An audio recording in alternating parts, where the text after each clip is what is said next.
Bismillahirrahmanirrahim. Assalamualaikum warahmatullahi wabarakatuh. Innal hamdalillah nahmaduhu wa nasta'inuhu wa nastaghfiruh wa natubu ilayhi wa nastahdi wa na'udzu billahi min shururi anfusina wa sayyiati a'malina. Man yahdihillahu fala mudilla lahu wa man yudlil fala hadiya lahu. أشهد أن لا إله إلا الله وحده لا شريك له وأشهد أن محمدا عبده ورسوله الذي لا نبي ولا رسول بعد.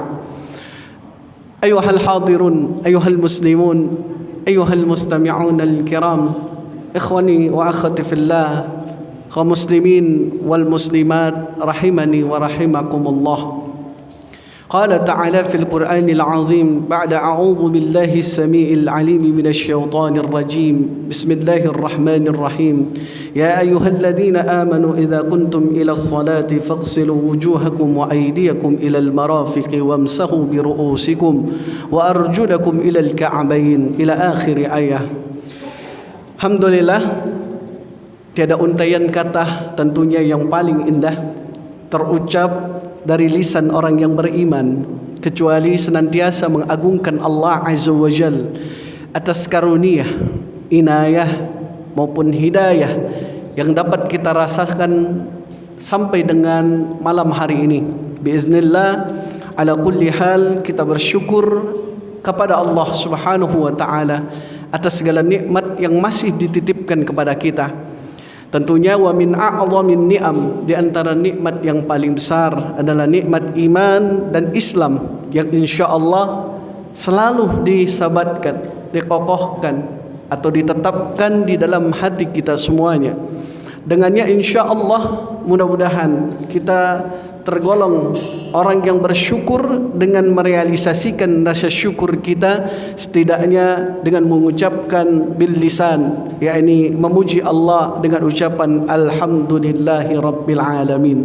Yang kedua bil qalb, dengan hati meyakini bahwa nikmat yang kita rasakan sampai hari ini itu karena Allah Azza wa Jalla yang menitipkan kepada kita. Maka Allah Subhanahu wa taala berfirman, "Wa ma bikum min ni'matin faminallah."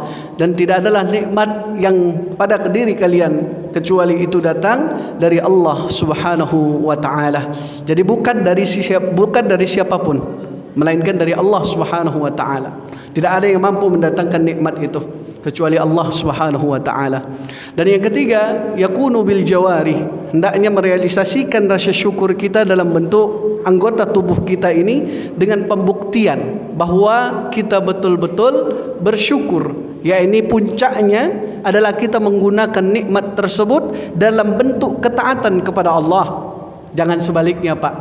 Ya, ini dalam kemaksiatan. Kadang ada orang dititip nikmat, dikasih banyak rezeki, malah berbuat maksiat. Waliyazubillah. Hendaknya kita menggunakan nikmat itu dengan benar. Kenapa? Akan ditanya nanti oleh Allah Subhanahu wa taala.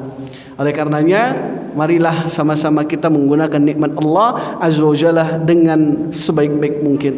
Salawat teriring salam tentunya kepada qudwah kita atau uswah hasanah bagi kita, yakni panutan sekaligus uswah yang baik bagi kita dalam berbagai hal, khususnya bagaimana kita melihat tutur kata beliau, perbuatan beliau, contoh-contoh yang banyak yang telah diajarkan kepada kita dalam kehidupan dunia ini. Maka patutlah kita mencontoh beliau dan patutlah kita senantiasa membasahi lisan kita untuk selalu bersalawat kepada beliau. Mudah-mudahan dengan kita membasahi lisan kita untuk salawat atas beliau serta berupaya untuk menghidupkan ajarannya dan berpegang teguh tentunya dengan sunnah-sunnahnya, kelak kita tergolong umat yang mendapatkan syafaatnya biiznillah, amin ya rabbal alamin. Naam, jamaah yang dimuliakan Allah Subhanahu wa taala, hadratil mukarramin yang sama kita muliakan, tentunya segenap pengurus DKM Masjid Al-Manar, yakni yang diketuai oleh Bapak Azhari Musa, jazakallahu ahsanal jaza atas waktu dan kesempatan yang diberikan kepada saya atau dipercayakan kepada saya hari ini di pekan kedua pada hari Rabu malam Kamis untuk mengisi kajian. Saya kira banyak tentunya para asatid, para dewan guru yang mengajar sudah lebih dahulu dari saya, yakni senior-senior kita di masjid ini, di tempat ini, di rumah Allah Azza wa Jalla, dengan berbagai materi, ya, dengan berbagai materi yang telah dipaparkan. Mudah-mudahan kita doakan juga para asatid kita, para guru kita, para ustadz kita, mereka senantiasa ditambah ilmunya oleh Allah Azza wa Jalla dan bisa mengajarkan ilmunya kepada kita sehingga kita pun mendapatkan ilmu yang bermanfaat. Ketahuilah saudaraku jamaah yang dimuliakan Allah, aslul ilm khasyatullah. Dasar dari ilmu itu adalah timbulnya rasa takut di dalam hati kepada Allah Azza wa Jalla. Jadi semakin kita belajar, semakin kita bertekad untuk mempelajari agama Allah Azza wa Jalla, maka setelah pengetahuan yang kita dapatkan, hendaknya kita implementasikan di dalam kehidupan sehari-hari kita. Itulah ilmu dasarnya atau ilmu yang bermanfaat dengan diimplementasikan dalam kehidupan kita. Mudah-mudahan Allah Subhanahu wa taala memberikan keistiqomahan bagi kita untuk bisa terus mengamalkan apa yang telah kita pahami. Amin ya rabbal alamin. Juga yang sama kita hormati tentunya para segenap dewan guru, para sepuh, para pinispu, para tokoh, para alim ulama yang tentu tidak bisa kami sebutkan satu persatu atau secara merinci karena berkaitan dengan waktu, tanpa mengurangi ta'zim serta mahabbah kami kepada seluruhnya. Semoga Allah Azza wa Jalla menjaga kita, khususnya menjaga iman kita kepada Allah Subhanahu wa taala. Naam, bapak-bapak sehat Pak? Alhamdulillah. Ya, jangan tegang-tegang, rileks saja Pak. Alhamdulillah, mungkin saya tidak perlu perkenalkan diri lagi karena kemarin di hari Sabtu malam Ahad kita sudah bertemu Pak ya. Sebagian sudah berjumpa langsung dan sudah mengenal, maka tidak perlu untuk kemudian kita perkenalan lagi. Adapun yang ingin kita sampaikan atau materi yang ingin kita paparkan itu sudah disampaikan oleh Ketua Masjid atau Ketua DKM dari Masjid Al-Manar ini, Bapak Ustadz Azhari Musa, yang telah memaparkannya, yaitu berkaitan tentang kitab fikih yang kami baca atau yang kami akan sampaikan. Itu adalah Sahih Fikih Sunnah, yang insya Allah tentunya kalau belajar fikih itu kita tahu Pak bersama untuk apa sih. Yang pertama tentunya untuk kita memahami hukum, itu yang pertama. Dan yang kedua, agar kita pun mengerti bagaimana muamalah yang diajarkan oleh Rasul sallallahu alaihi wasallam kepada para sahabat ridwanullahu alaihim jami'a, dan tentunya umumnya pada kaum muslimin. Dan banyak hal yang lain, khususnya kita memastikan apakah ibadah kita menjadi sah atau tidak. Itu juga berkaitan dengan ilmu fikih. Hendaknya kita memahami arkan, memahami syurut, memahami sunnah-sunnahnya dan lain sebagainya. Dan ini sangat luas sekali yang tentunya tidak bisa dipaparkan dalam waktu yang singkat. Ya, maka kami sebenarnya kalau kita belajar Pak, dalam banyak kitab fikih saya yakin kita sudah belajar, yaitu pasti dalam mazhab apapun itu. Ya, sekalipun 4 mazhab yang kita kenal secara umum, yaitu Abu Hanifah, ya, Malik, Syafi'i dan Ahmad atau Ahmad bin Hanbal, ya. Ini semua pasti diawali dari kitab-kitab karya mereka, itu membahas tentang bab toharah. Bab apa Pak? Toharah. Kemudian nanti masuk bab salat dan seterusnya. Sampai kemudian jilid pertama itu membahas tentang ahkamul janais. Ya, ini berkaitan tentang kepengurusan seorang jenazah muslim ataupun muslimah. Namun kita akan tidak mengulang lagi dari yang paling dasar, yaitu tentang macam-macam air ataupun apa itu toharah secara etimologi dan terminologi. Kalau kita simpulkan Pak, fikih ya dalam bab pertama ini, yaitu tadi bab toharoh. Itu toharoh itu kan menjadi dua, Pak. Ada toharoh hakikiyah dan ada toharoh hukmiyah. Nah kemudian kalau lebih perinci lagi, toharoh itu membahas apa sih di dalam bab-babnya? Setidaknya ada 3 bab. Yang pertama itu terkait tentang wudu, babul wudu, ini yang pertama. Yang kedua adalah babul ghusl, bab tentang mandi. Mandi di sini bukan mandi biasa, tapi kita ketahui dengan mandi janabah, ya. Kemudian yang ketiga itu adalah nanti berkaitan tentang pengganti dari keduanya, pengganti dari wudu maupun mandi janabah tadi, yaitu kita kenal dengan yakni tayammum. Kita kenal dengan tayammum. Insyaallah kita akan bahas ya biiznillah taala secara perlahan. Adapun pertemuan hari ini kita akan membahas tentang wudu, Pak.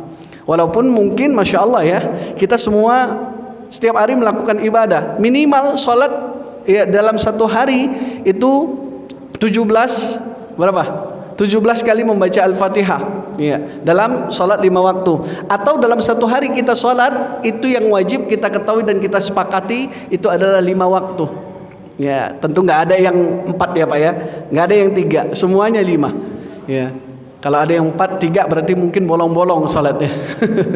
Tapi semua disepakati dan tidak ada persisian. Kewajiban dari Isra wal Mi'raj yang Nabi SAW menerima wahyu itu perintah salat itu dari banyak 50 waktu sampai dengan 5 waktu. Ya 5 waktu ini pun kadang berat Pak. Wa innaha lakabiratun illa 'alal khashiin. Salat itu berat Pak. Betul atau tidak Pak? Salat itu berat kecuali kata Allah orang-orang yang khusyuk. Alladzina yazunnuna annahum mulaqu rabbihim wa annahum ilaihi rajiun. Ini makanya maaf enggak semua orang kemudian mampu menegakkan 5 waktu kalau betul-betul tepat waktu. Karena kan sebaik-baik salat itu adalah tepat waktu. Tapi alhamdulillah kita yang hadir hari ini diberikan kemampuan, insyaallah juga diberikan keistiqomahan untuk menjaga salat kita. Kenapa, Pak? Kita tahu bahwa salat yang baik itu kata Nabi SAW maka akan baik yang lainnya, akan beruntung dan akan selamat dia. Kata Nabi SAW dalam satu hadis, inna awwala ma yuhasabu bihil abdu yaumal qiyamah as-salah. Yang pertama kali akan dihisab atas seorang hamba itu nanti adalah salatnya pada hari kiamat. Fa in salahat faqad aflaha wa anjah. Seandainya baik salatnya maka dia selamat dan dia beruntung. Wa in fasadat faqad khaba wa khasar. Tapi kalau seandainya solatnya berantakan, rusak, maka apa? Rugi nanti Pak. Ya, rugi dan menyesal. Jadi kalau solatnya baik, dia selamat dan beruntung. Tapi kalau tidak baik, maka faqad khaba wa khasar. Merugi kemudian menyesal nanti kelak. Nauzubillah. Tapi kita tidak sedang membahas bab solat. Dan kita ketahui jamaah, salah satu syarat sahnya solat itu adalah bersuci. Betul Pak? Ya, dari hadas. Maka inilah kesempatan kita untuk membahas tentang wudu. Namun tidak afdal Pak kalau kita tidak membahas secara perinci mulai daripada definisinya, yaitu ta'rifat, berkaitan tentang apa pengertian yaitu wudu, baik secara etimologi maupun secara terminologi, yakni secara lughatan wal istilahan. Kalau kita lihat dalam banyaknya ta'rifat atau definisi-definisi dari kalangan para fuqaha terkait tentang apa itu wudu, kita ketahui kalau secara bahasa itu an-nazafah, ya, kebersihan. Tapi kalau secara terminologi ataupun secara istilah itu adalah aqwalun, ya, adalah apa? Itu adalah istimalul ma', ya, menggunakan air ala a'dha'i makhsusah. Ya, ini yang digunakan dengan air yang suci tentunya, tahir, mutahhir. Karena kalau kita bahas dalam bab tentang taharah di dalam macam-macam air itu kan ada 7 Pak ya. Kemudian ada yang disebut dengan 7 itu disebut dengan ma'ul mutlak, ya, ma'ul mutlak 7. Dia tahir mutahhir. Nanti ada tahir ghair mutahhir. Mungkin kita sudah belajar itu. Ya, ini yang sangat dasar sekali. Jadi wudu itu sendiri secara terminologi adalah istimalul ma', menggunakan air. Air di sini air apa Pak? Tentunya air yang dapat mensucikan, bukan air yang suci saja statusnya, tapi juga bisa dijadikan untuk bersuci, ya.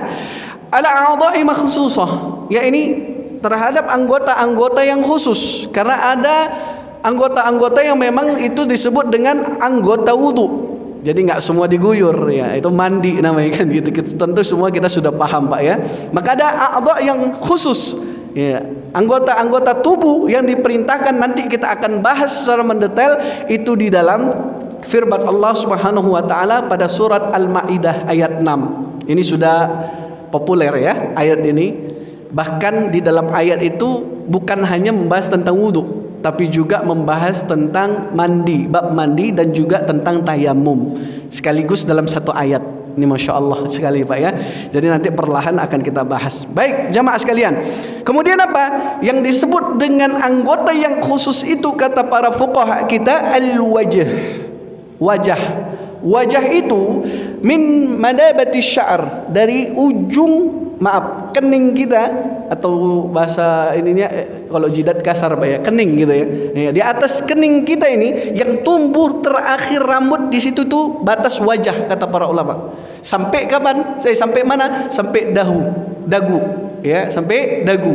Bahkan sebagian para ulama mengatakan di bagian kalau jenggot yang tumbuh bagi laki-laki itu termasuk harus dibasuh, nanti harus dibasahi. Ya, ini nanti insya Allah akan kita sampaikan.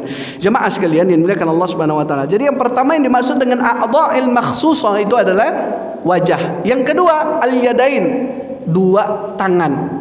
Yang nanti lebih spesifik dalam surat Al-Maidah tadi ayat 6, ya, dari ujung tangan sampai kepada mirfaq, ya, ila mirfaqain, yaitu sampai kedua siku. Nanti kita akan bahas insyaallah secara mendetail.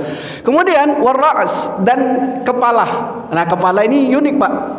Kalangan para ulama berselisih. Makanya di sini kita bahas fikihnya bukan hanya pada satu mazhab saja. Supaya apa? Lebih terbuka Pak wawasan kita. Karena memang umumnya kan kalau biasanya mungkin dalam satu ada golongan yang bermazhab Syafi'i, dia bahas Syafi'i, nggak masalah sebenarnya. Kemudian dia membahas dalam mazhab Malik, misalnya bahas tentang Malikiyah atau Hanifah dan seterusnya. Tapi kita membahas secara mendetail empat-empatnya kalau bisa insyaallah. Ya, yaitu adalah yang pertama ras, kepala ini pun nanti ada perselisihan Pak. Dari cara kita membasuh kepala mungkin umumnya sudah kita lihat. Padahal itu berselisih cuman dari satu huruf aja Pak. Cuman dari satu huruf, tapi bisa banyak pendapat nanti. Contohnya wamsahu bi ru'usikum. Ba-nya itu saja nanti terjadi persisian. Insyaallah akan kita bahas jika cukup waktunya insyaallah. Warijlain, dan termasuk dua kaki. Kalau dalam ayat tadi Al-Maidah ayat 6 ilal ka'bain, sampai kedua mata kaki. Ya, tentunya udah umum lah Pak ya.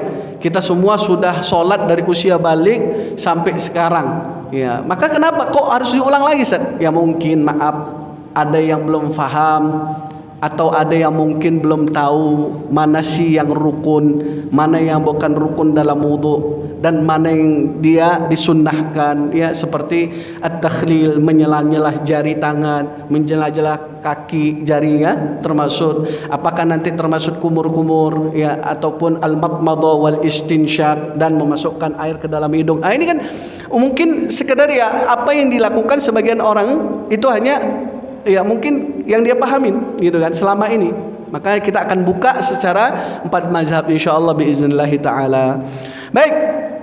Yarfa'u bihi ma yamna'u shalah. Apa fungsi daripada wudu, Pak? Tadi mengangkat segala yang dapat mencegah sahnya salat. Karena orang kalau salat walaupun maaf habis mandi, pakai parfum, pakai sabun paling mahal, sampo paling bermerek misalnya, Ustadz kan udah wangi Ustadz, ngapain lagi wudu kan gitu? Nggak bisa, ya, nggak bisa seperti itu. Kenapa? Karena salah satu di antaranya syarat sahnya salat adalah bersuci. Ya, dari hadas kecil itu adalah dengan cara berwudu. Kalau hadas besar dengan cara mandi. Tentunya kita ketahui bersama jamaah sekalian. Makanya di sini disebutkan yarfa'u bihi may yamna'u shalah, mengangkat apa yang dapat mencegah daripada salat tadi yang dilarang. Yaitu kalau dia tidak bersuci enggak sah salatnya. Sekalipun maaf bilangan rakaat yang kita lakukan itu banyak, baik wajib maupun yang sunnah tadi, itu enggak sah kalau enggak didahului dengan berwudu atau bersuci terlebih dahulu. Ada enggak dalilnya? Banyak, Pak. Kalau kita mau bahas tadi Al-Maidah ayat 6, kemudian hadis-hadis Nabi sangat banyak. Di antaranya nanti datang dari hadisnya Abdurrahman bin Sakhar Ad-Dausi, atau akrab kita panggil Abu Hurairah. Ada juga nanti hadis Ibnu Umar. Ada juga nanti hadis Abi Sa'id. Ya, banyak sekali tentang bahwa wudu itu adalah merupakan perantara untuk sahnya salat tadi. Salah satunya Allah Ta'ala berfirman di dalam surah Al-Maidah ayat ke-6, ya ayyuhalladzina amanu idza kuntum ila shalah faghsilu wujuhakum. Wahai, di sini pakai yakni yang disuruh adalah orang-orang yang beriman, ya. Maka yang dipanggil orang-orang yang memiliki keimanan di dalam hatinya. Idza kuntum, apabila kalian hendak menegakkan salat, apa kata Allah? Faghsilu, dari kata ghasalah masdarnya. Ghasala yaghsilu, ya, mengguyurkan atau membasahi. Ini bedanya dengan masaha yamsahu, itu nanti beda. Karena ada yang diperintahkan untuk dibasahi dengan air ngaliran air atau air yang lebih banyak, ya tentunya tidak hanya sekedar basah tapi bergenang. Maka ini perbedaan dari kata ghasala dan masaha tentunya. Ya ayyuhalladzina amanu idza kuntum ila sholati faghsilu wujuhakum, ya, cucilah wajah-wajah kalian, wa aydiyakum, dan tangan-tangan kalian, ilal marafiqi, sampai kepada siku, wamsahu bi ru'usikum, dan basuhlah kepala kalian, ya, wa arjulakum ilal ka'bain, dan kaki-kaki kalian sampai kepada mata kaki. Kenapa diputus sampai sini? Karena ini pembahasan tentang wudu. Karena nanti ada ayat lanjutannya tentang mandi, tadi kita katakan, ada juga tentang yaitu tayammum, pengganti dari keduanya. Ini jamaah sekalian yang dimuliakan Allah Subhanahu wa taala. Wa amma sunnah, adapun dalil dari hadis Nabi SAW itu banyak. Tadi kita katakan salah satunya dari hadis Abu Hurairah. Nama aslinya Abdurrahman bin Sakhar Ad-Dausi. Ia berkata, qala Rasulullah sallallahu alaihi wasallam, bahwa Rasulullah SAW bersabda, la tuqbalus shalah ahadukum, ya, tidak diterima salat salah seorang kalian. Kita garis bawahi terlebih dahulu, enggak diterima, Pak, ya, oleh Allah. Kenapa? Sebabnya kata Nabi SAW, idza ahdasa hatta yatawadda, kalau dia dalam keadaan kondisi hadas sampai dia berwudu. Ini hadasnya hadas kecil berarti, karena kan disebutkan dalam hadis ini hatta yatawadda, sampai dia berwudu, maka hadasnya hadas kecil. Kalau hadas besar pasti diperintahkan untuk mandi. Ya Pak ya. Ini yang pertama, hadis Abu Hurairah, la tuqbalus salata ahadukum, ya, idza ahdasa hatta yatawadda, apabila dia sedang berhadas sampai kemudian dia berwudu, ya, seperti itu. Hadis kedua dari Abdullah bin Umar. Abdullah bin Umar ini siapa, Pak? Anaknya Umar bin Khattab radhiyallahu anhuma, ya. Inni sami'tu Rasulullah sallallahu alaihi wasallam, sesungguhnya aku mendengar dari Rasulullah sallallahu alaihi wasallam yaqul, bahwa beliau bersabda. Apa kata beliau? La yuqbalullahu salata bighairi tahurin, Allah tidak akan terima salat salah seorang hambanya sampai dia kemudian bersuci atau tanpa bersuci. Nggak diterima sama Allah. Jadi tadi kita katakan, sekalipun kita udah mandi, udah bersih, tapi nggak wudu, nggak sah salat kita. Ya, karena itu salah satu syarat sahnya salat. Wala sadaqatin min ghululin, Nabi melanjutkan, dan tidak juga dengan sedekah yang dia keluarkan uang sedekahnya menurut dia bersedekah, tapi dengan cara yang curang. Maksudnya apa? Harta yang dia dapatkan dengan cara yang tidak diridai oleh Allah Subhanahu wa taala, jadi enggak akan diterima. Kadang kan ada orang, maaf Pak, oh saya ini korupsi karena saya pengen berbuat baik. Ya, walaupun niatnya baik tapi caranya tidak benar, nggak boleh, ya, seperti itu.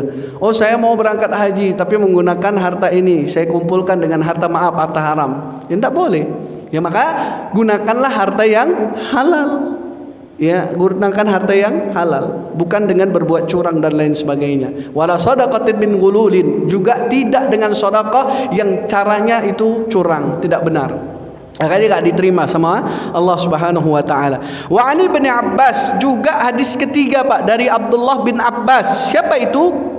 adalah sepupu Nabi sekaligus sahabat Nabi, dan wa huwa imamut tafsir. Beliau merupakan imam tafsir ketika itu, bahkan sampai sekarang menjadi rujukan ya para ulama terkait tentang ilmu dalam bidang tafsir. Makanya Al-Imam Az-Zahabi dalam kitabnya Siyar A'lamin Nubala jilid ketiga halaman 332 beliau mengatakan, memuji tentang Abdullah bin Abbas, huwa hibrul ummah, dia merupakan orang yang paling cepat memahami ya terkait tentang apa? Tentang agama Allah Subhanahu wa taala ketika Nabi SAW mengajarkan. Wa faqihul asr, dan orang yang paling faqih di masa itu sesuai dengan apa yang diucapkan atau didoakan oleh Nabi SAW ketika dia masih kecil. Nabi SAW mendoakan dia, Allahumma faqihu fid din. Doa ini sudah sangat populer. Allahumma faqihu fid din wa alimhu ta'wil. Ya Allah, jadikan Abdullah bin Abbas ini orang yang faqih, kemudian ahli ta'wil ya. Maka dalam hal inilah kemudian Nabi mendoakan. Kemudian Imam Az-Zahabi meneruskan, wa huwa imamut tafsir, dan Abdullah bin Abbas ini merupakan imamnya para ahli tafsir. Disebutkan. Ini Masya Allah sekali Pak. Sampai beliau mengatakan kunci kesuksesan dalam belajar, khususnya belajar ilmu agama Pak, yang pertama Pak, ini kunci Pak kesuksesan. Kadang banyak orang maaf, dia nggak kuat atau tidak bisa konsisten dalam belajar, terganggu dengan apa saja. Apa itu kunci kesuksesan dalam belajar? Beliau mengatakan bisu'alin salul, banyak bertanya. Jadi kalau kita hadir ke kajian, ke majelis ilmu dimanapun ya, maka banyak tanya ketika tidak faham terhadap materi yang dipaparkan oleh guru-guru yang mengajar tentunya. Apalagi misalnya selain banyak bertanya, ya ini biuqulin aqul, konsentrasi. Sama kalau kita duduk di sekolah Pak ya, kalau kita nggak konsentrasi apa yang diterangkan guru, itu perkara dunia misalnya, ilmu dunia ya, maka kita nggak akan paham. Apalagi perkara tentang akhirat misalnya, nggak akan paham kita ya, kecuali memang ada beberapa orang yang diberikan oleh Allah IQ-nya Masya Allah luar biasa, diterangkan sekali langsung paham. Bahkan gurunya kadang belum paham, dia udah paham duluan. Ada juga murid yang seperti itu ya. Masya Allah ini luar biasa. Tapi kan jarang Pak ya, makanya di sini diperintahkan untuk banyak kemudian konsentrasi. Kenapa? Kadang ada orang maaf datang ke majelis ilmu, jasadnya maaf ada, tapi ruhnya nggak tahu kemana. Ya, konsentrasinya nggak ada gitu. Tapi Masya Allah hadir ke majelis ilmu saja sudah dapat pahala Bapak. Dapat atau enggak Pak? Dapat. Paham nggak? Paham dapat nggak Pak? Dapat nggak Pak? Yakin? Dapat. Karena Nabi telah mengatakan, majtama'a qaumun fi baitin min buyutillah yatluna kitaballah wa yatadarasuna bainahum illa nazalat alaihimus sakinah. 4 poin setidaknya dapat. Tidaklah satu kaum, satu kelompok atau orang muslim yang duduk datang ke rumah Allah, di satu rumah Allah di masjid ini ya, salah satunya, yatadarasuna bainahum, yang kemudian yatluna kitaballah wa yatadarasun, dibacakan ayat-ayat Al-Qur'an, kemudian saling mengajarkan satu sama lain, illa nazalat, kecuali akan turun kepada mereka apa? As-sakinah, ketenangan batin Pak. Di mana didapatkan? Di majelis ilmu, yaitu as-sakinah. Illa nazalat alaihimus sakinah wa haffathumul malaika, bahkan dibentangkannya sayap para malaikat. Dalam hadis lain, dalam banyak hadis tentang keutamaan talabul ilm, itu disebutkan ridwan li talabul ilmi. Kenapa? Sebab malaikat membentangkan sayapnya pada orang yang menuntut ilmu Pak, karena ridho atas orang-orang yang mempelajari agama Allah Subhanahu wa taala. Ini dinaungin Pak oleh para malaikat atas izin Allah Subhanahu wa taala ya. Illa nazal alaihimus sakinah wa hafathumul malaika wa ghasyiyatuhumur rahmah. Yang ketiga, setidaknya hadir kita, duduk kita di majlis ilmu itu mendapatkan curahan rahmat. Bukan rahmat ini Pak ya. Rahmat Allah Azza wa Jal. Itu diberikan di dalam majelis ilmu yang di dalamnya dibacakan ayat-ayat Allah, hadis-hadis Nabi, saling mengajarkan satu sama lain. Sering Pak saya sampaikan Pak di beberapa kajian-kajian kami, Bapak Ibu kalau hadir dari awal saya sampaikan, di sini nanti kira materinya berat, ada yang nggak paham, ngantuk, tidur, monggo. tapi jangan sampai akhir. Dari awal sampai akhir tidur. Kalau ngantuk mau gimana, dipaksakan kan gitu. Tapi usahakan untuk tidak tidur. Kenapa? Tadi kata Abdullah bin Abbas supaya konsentrasi terhadap materi yang disampaikan, sehingga insya Allah mendapatkan pemahaman. Nah, yang keempat ini istimewa, Pak.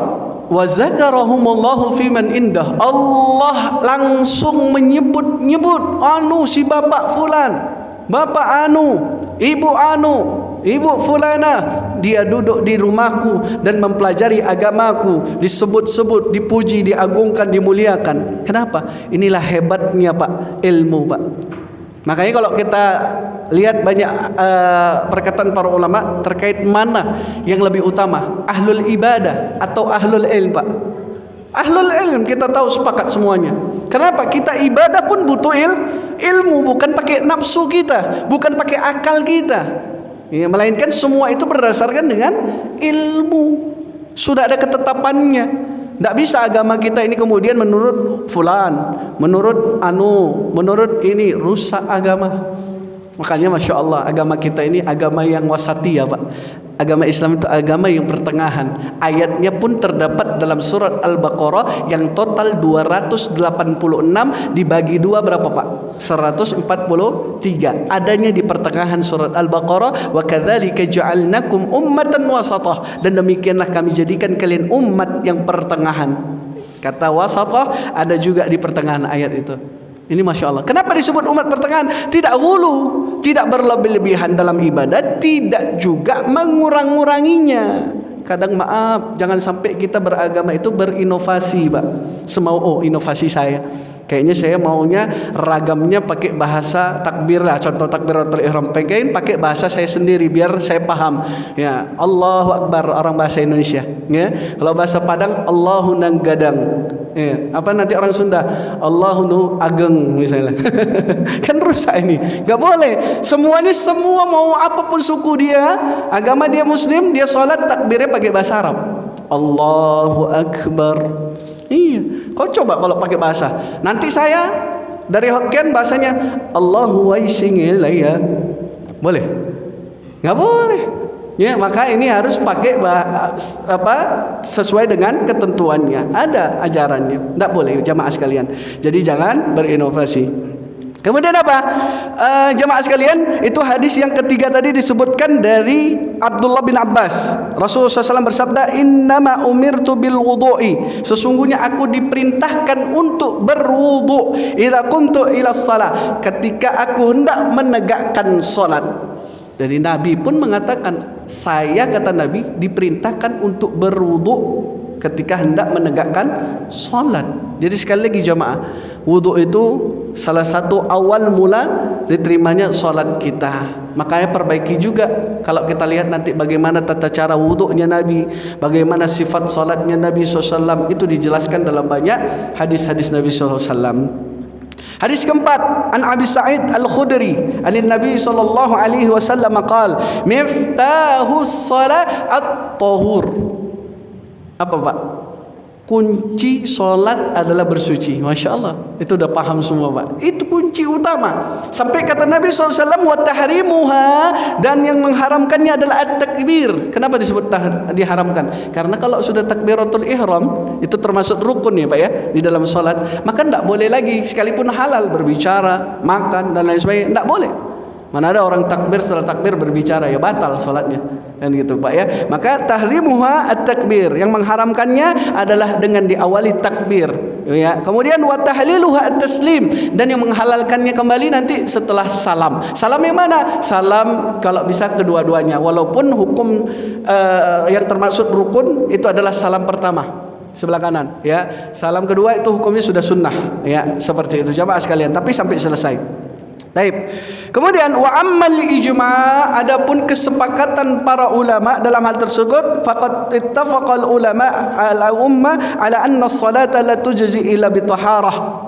Maka sepakat mayoritas para ulama, salat itu enggak akan diterima kecuali dengan bersuci terlebih dahulu. Ya, maka ini sangat penting jamaah sekalian. Dari Al-Qur'an Al-Maidah ayat ke-6.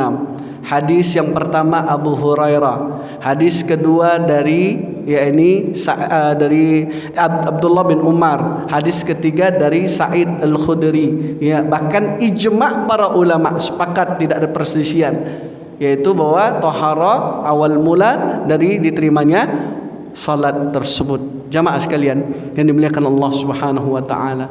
Insyaallah kalau kita berbicara tentang ilmu ya Pak ya, maka ilmu itu tidak bisa didapatkan dengan bersantai-santai Pak, berleha-leha, tidak bisa. Makanya para ulama banyak menyatakan diantaranya la yastati'ul ilm bi rahatil jasad.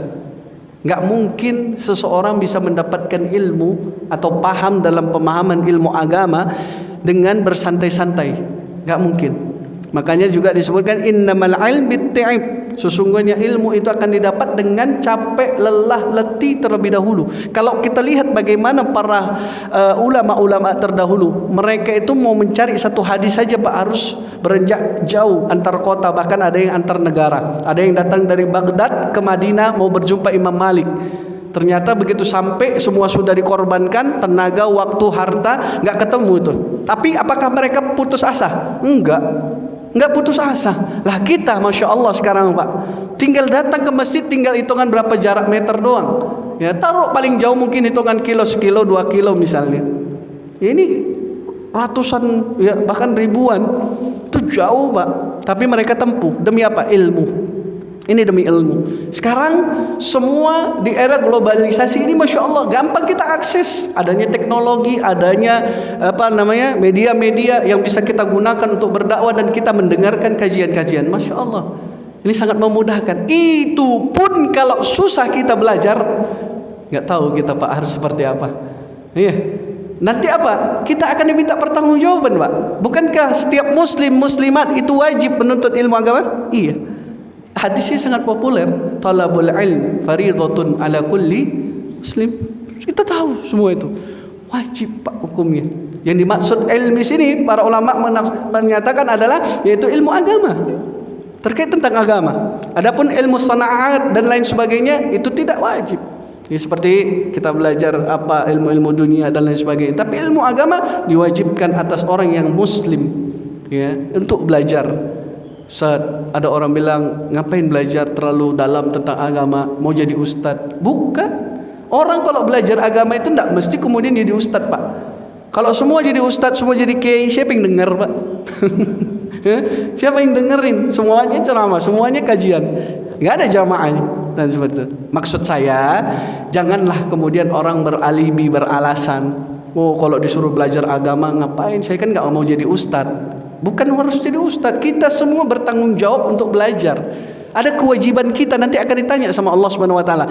Ketika nanti kita di hadapan Allah, nggak ada alasan, oh saya nggak paham, saya belum pernah belajar, nggak bisa.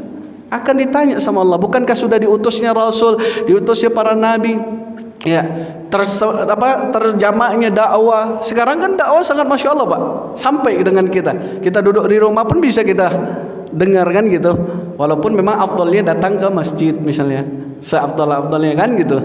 Tapi sekarang mudah kita akses, semuanya dapat kita akses. Jadi nggak ada alasan kemudian nggak belajar. Nah seperti itu. Banyak sekali hadis-hadis yang lain, jamaah sekalian yang dimuliakan Allah Subhanahu wa taala. Itu baru kita bahas tentang dalil-dalil yang mewajibkan untuk bersuci atau berwudu ketika sebelum menegakkan salat. Adapun dari keutamaan wudu, ini yang seringkali dilupakan Pak. Karena sebagian orang hanya dia berwudu, anggapannya untuk sholat sudah selesai. Padahal ada keutamaan. Min fadailihi, di antara keutamaan wudu itu sendiri, an ya'tabir nisfal iman. Dia merupakan separuh dari keimanan. Sekali lagi, wudu itu sendiri ya adalah separuh bagian daripada iman. Kok bisa?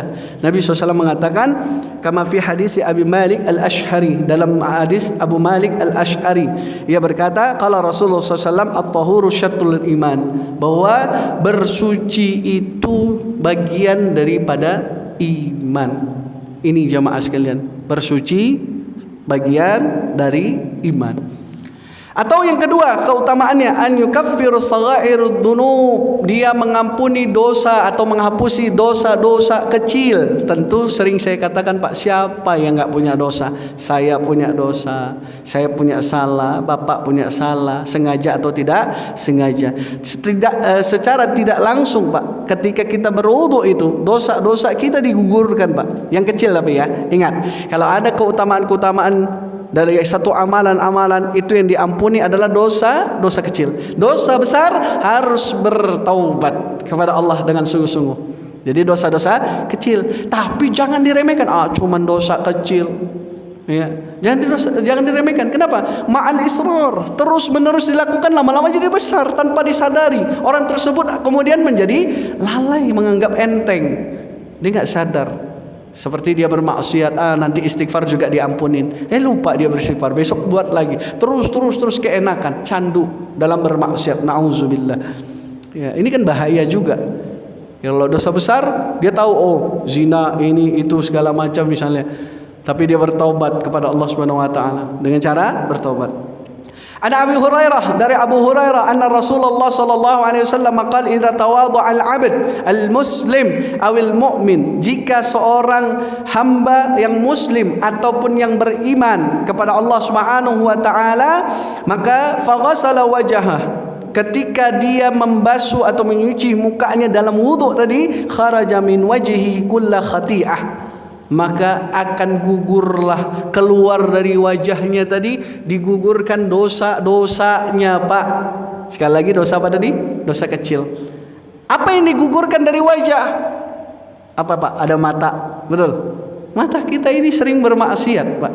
Kadang na'udzubillah, sebagian orang, kata Nabi SAW, dia berzina dengan matanya. Al-ainan tazniyan, dua bola mata ini senantiasa berzina. Yang dimaksud zina di sini bukan zina pada puncaknya, yaitu dengan kemaluan, tapi zina mata dengan melihat yang haram. Apalagi sekarang di teknologi yang begitu canggih luar biasa, gampang sekali diakses. Bahkan maaf, Pak, ya maaf, kita ketika dulu belajar itu kalau malas bawa kamus bahasa Arab, ya, itu kita ada aplikasi sekarang kan, Pak, canggih. Kita buka kamus saja, aplikasi pada bahasa Arab atau beberapa aplikasi Islami, itu kadang nimbul juga iklan-iklan yang tidak senonoh. Ini kan hampir susah untuk dihindari. Kalau bukan iman, maka nggak mampu kita hindarin itu. Ya, nggak ada orang nih, lihat dulu sedikit. Ya, padahal dia mau belajar tuh niatnya, tapi dia ngelihat maksiat, sehingga akhirnya apa? Susah masuk ke dalam pemahamannya. Kenapa? Ilmu itu cahaya, al-ilmu nurun. Ilmu itu cahaya. Wa nurullah la yuhda lil 'asi. Dan cahaya itu enggak akan masuk ke dalam hati orang tadi, Pak, karena dia berbuat maksiat. Enggak akan. Ya, makanya ini penting sekali jamaah sekalian yang dimuliakan Allah. Mungkin kita sudah sering dengar, Pak, ketika kita hendak belajar agama, yang pertama kali adalah luruskan niat. Itu karena Allah Azza wa Jalla, bukan karena riya, sum'ah, karena manusia dan lain sebagainya. InsyaAllah kita semua karena Allah yang duduk di sini. Amin ya rabbal alamin. Kemudian apalagi selain digugurkan ketika kita mencuci wajah kita, maka disebutkan juga au ma'a akhar qatrul ma' fa idza ghasala yadayhi kharajat min yadayhi kullu khati'ah. Keluar dari tangannya ketika dia mencuci tangannya. Kan ada itu wa aydiyakum ilal marafiq. Itu ngucur, kemudian dengan itulah gugur dosa-dosa kecil kita. Ini diantara fadail, keutamaan wudu itu sendiri. Jadi sebelum kita mulai sholat, Pak, yang pahala ini kalau berjamaah itu 27 rakaat, ya. Misalnya ada juga satu riwayat 25 rakaat kan gitu. Hebat, 25 kali lipat derajat. Kalau ini 27 dalam hadis Abdullah bin Umar misalnya. Nah, maka kalau seandainya sebelum kita mulai sholat saja, itu kan kita berwudu. Dengan wudunya aja Masya Allah punya keutamaan banyak, separuh dari iman, ya. Kemudian dihapuskan dosa-dosa ketika berwudu, dari wajah, dari tangan, ya. Begitu juga dengan kaki nanti. Kaki ini kadang bermaksiat, apa, Pak? Melangkah pada tempat-tempat yang diharamkan sama Allah Azza wa Jalla. Na'udzubillah. Jadi seluruh hampir tubuh kita ini akan bermaksiat kepada Allah Subhanahu wa taala. Ya, makanya kita minta hidayah petunjuk sama Allah. Dalam sebuah hadis qudsi disebutkan kullukum dhal illa man hadaitu. Setiap kalian adalah tersesat kecuali aku memberinya hidayah, petunjuk. Siapa yang mengarahkan kita? Allah Azza wa Jalla. Tapi kita harus mencari hidayah itu, dijemput. Kadang ada orang, kenapa enggak sholat? Belum hidayah, Pak. Kenapa enggak nutup aurat? Belum hidayah, Pak Ustaz. Ya, doakan saya dapat hidayah. Kita doain terus pun dapat hidayah, tapi dia tidak ada melakukan sebab ikhtiarnya, ya susah juga. Memang Allah yang memberi hidayah. Sepenuhnya Allah Azza wa Jalla, taufik, hidayah taufik itu Allah yang menguasai, Allah yang ngasih. Hak prerogatifnya Allah. Ya, sampai kalau kita berbicara tentang bagaimana kisah Nabi SAW dalam surah yang turun ayat surah Al-Qasas ayat 56 itu kita semua faham ketika Nabi SAW mendatangi pamannya Abu Talib yang begitu luar biasa membela dan membacking beliau dalam dakwah-dakwahnya, itu tidak masuk Islam. Akhir hayatnya Nabi mengatakan qul ya ammi la ilaha illallah kalimatan asyhadu bika yaumal qiyamah. Kata Nabi SAW, wahai pamanku Abu Talib, ucapkanlah kalimat la ilaha illallah dan aku bersaksi nanti di hari kiamat di hadapan Allah Subhanahu wa taala. Untuk membela siapa? Abu Thalib. Tapi apa? Turun ayat. Itu Nabi, Pak. Turun ayat. Innaka la tahdi man ahbabta walakinnallaha yahdi man yasha wa huwa a'lamu bil muhtadin. Sungguh engkau Muhammad tidak bisa memberikan hidayah. Hidayah yang dimaksud hidayah taufik, karena nanti ada hidayah dalalah, ya. Hidayah taufik tidak akan bisa memberikan kepada siapapun, sekalipun pada orang yang paling engkau cintai, keluargamu termasuk, ya, nggak bisa. Kenapa? Innaka la tahdi man ahbabta walakinnallaha yahdi man yasha. Tapi Allah lah yang mampu memberikan hidayah petunjuk tadi kepada siapa yang dikehendaki. Ya, ini jemaah sekalian yang dimuliakan Allah Subhanahu wa taala. Jadi upayakan. Sama Masya Allah dengan kita memaksakan diri kita, Pak. Saya tahu, Pak, kita ini semua capek, Pak. Bapak bekerja, ada yang pedagang, ada yang sudah capek aktivitas seharinya dari pagi sampai malam tadi, tapi masih sempat untuk hadir. Karena apa? Bukan karena makhluk, tapi karena Allah. Saya yakin. Karena kita niat duduk di sini untuk belajar, menambah pengetahuan tentang agama kita, untuk bagaimana kita lebih dekat kepada Allah Subhanahu wa taala. Saya enggak mengatakan bahwa saya lebih baik, tidak. Bisa jadi Bapak lebih baik daripada saya. Tapi kita ini saling mengingatkan, Pak. Betul enggak, Pak? Seorang mukmin dengan mukmin yang lain itu harus saling memberikan peringatan. Untuk apa? Membawakan manfaat. Bukankah dalam surat Az-Zariyat ayat 55 Allah Subhanahu wa taala berfirman, "Wazakkir inna zikra tanfa'ul mu'minin." Dan saling berikanlah peringatan. Dengan memberikan peringatan itu adalah bermanfaat buat orang-orang yang beriman. Jadi harus diingatkan, wa tawasau bil haqqi wa tawasau bis sabr. Kalau enggak ada yang ingatkan, takutnya bablas gitu. Ya, terus bermaksiat, terus melakukan perbuatan keji, na'udzubillah. Jadi saling ingat. Ada yang mungkin saudaranya lalai, lupa, malas dalam ibadah, malas dalam thalabul ilmi. Kitalah tugasnya mengingatkan, Pak. Jadi nggak ada yang lebih baik. Semua kita sedang berjuang untuk lebih baik, insyaallah, ya. Mudah-mudahan Allah Subhanahu wa taala memberikan keistiqomahan bagi kita. Baik. Kita lanjut, Pak. Masih semangat, Pak, ya? Alhamdulillah. Kemudian dalam hadis ini disebutkan termasuk tadi adalah kaki atau keluarnya dosa-dosa kecil tadi ketika dia mencuci kakinya, ya, akan keluar dosa-dosanya. Ini jamaah sekalian yang dimuliakan Allah Subhanahu wa taala. Bahkan ada satu keutamaan, Pak. Juga disebutkan yarfa'u darajatil 'abd, akan diangkatnya derajat dengan berwudu. Jadi berwudu itu pun ada keutamaan dengan diangkatnya derajat seorang hamba. Ini Masya Allah. Apalagi misalnya annahu sabilu ilal jannah, dia adalah sebab mengantarkan orang tersebut masuk ke dalam surga. Kita tahu kisah ini sudah sangat populer. Bagaimana kisah Bilal bin Rabah yang ketika itu Nabi SAW mendengarkan trompanya berada dalam jannah.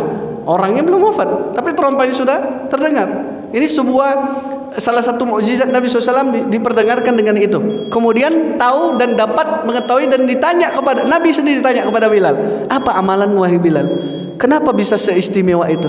Dia mengatakan tidak ada amalan apapun yang besar. Kecuali apa? Kecuali saya senantiasa menjaga wudu.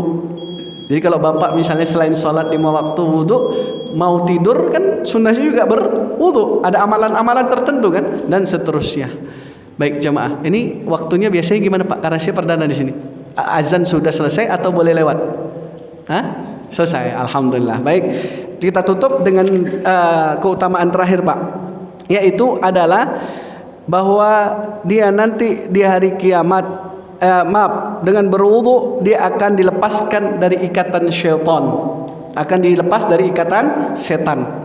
Ini sangat penting. Dan juga jangan lupa Pak, berdoa selepas wudu, karena memiliki keutamaan dengan dibukanya 8 pintu surga, bebas dia masuk. Kata Nabi SAW, siapa yang selesai melakukan wudu kemudian dia mengangkat kedua tangannya dan berdoa, illa futihat abwabul jannah as-samaniyata sya'ah, akan dibuka 8 pintu surga dan bebas pilih nanti. Ini keutamaan. Jadi jangan langsung sholat, tapi upayakan wudu dulu kalau memang masih ada waktu, berdoa dulu ya, dengan doa yang kita hafal dengan syahadat itu. Baik, cukup saya kira jamaah. Insyaallah biiznillah taala kita akan bahas pekan depan, bulan depan biiznillah, jika diizinkan Allah Subhanahu wa taala, sifatul wudu, yaitu sifat atau tata cara wudu Nabi SAW, sampai nanti kita membahas tadi masalah pembasuhan kepala, masalah bagaimana nanti antara madmadah dan istinsya apakah digabung atau tidak. Wallahu taala alam. Hadza sallallahu ala nabiyina Muhammadin wa ala alihi wa sahbihi wasallam. Subhanakallahumma bihamdika asyhadu an la ilaha illa anta astaghfiruka wa atubu ilaik. Assalamualaikum warahmatullahi wabarakatuh.